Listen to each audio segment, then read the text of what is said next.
সংস্কারের নামে সময় ক্ষেপণ করে অন্তর্বর্তী দীর্ঘ ১৭ বছর পর দেশে ফিরতে যাচ্ছেন বিএনপির ভারপ্রাপ্ত চেয়ারম্যান তারেক রহমান। দেশে ফিরে রাজধানীর গুলশান এভিনিউর ১৯৬ নম্বর বাড়িতে উঠবেন তিনি। তার থাকার সব প্রস্তুতি ইতিমধ্যেই সম্পন্ন হয়েছে। ১.৫ বিঘা জমির উপর নির্মিত এই বাড়িটি বিএনপি চেয়ারপারসন বেগম খালেদা জিয়ার মালিকাধীন, যা তারেক রহমানের নামে নাম জারি করা হয়। এরই মধ্যে বিএনপির বিভিন্ন স্তরের নেতাকর্মী নিশ্চিত করেছেন, নির্বাচন ঘনিয়ে এলে এবং তার তারিখ সুনির্দিষ্ট হলে তারেক রহমান দেশে ফিরবেন।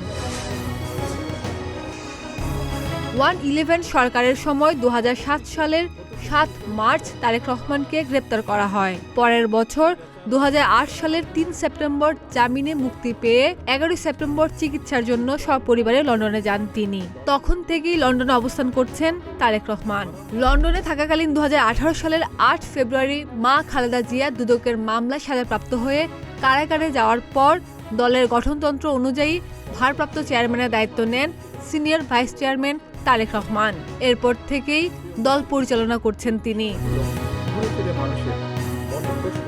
এমন অবস্থায় বিএনপি নেতাকর্মীরা এখন তারেক রহমানের দেশে ফেরার প্রতীক্ষায় রয়েছেন। তার ফেরা নিয়ে নেতাকর্মীদের মধ্যে যথেষ্ট কৌতূহল রয়েছে। সবার প্রত্যাশা তারেক রহমান শিগগিরই দেশে ফিরছেন।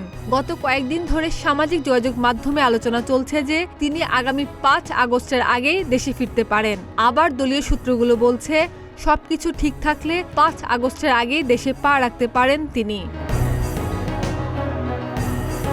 তবে তারেক রহমানের ঘনিষ্ঠ একাধিক সূত্র জানিয়েছে, নির্বাচনের আগেই দেশে ফিরবেন তারেক রহমান। নির্বাচনের তারিখ সুনির্দিষ্ট হলে তার দেশে ফেরার বিষয়টি ত্বরান্বিত হবে।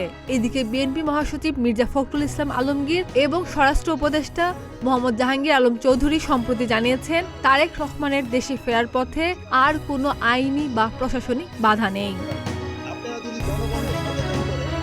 খাদিজা নিপা, প্রতিদিনের বাংলাদেশ।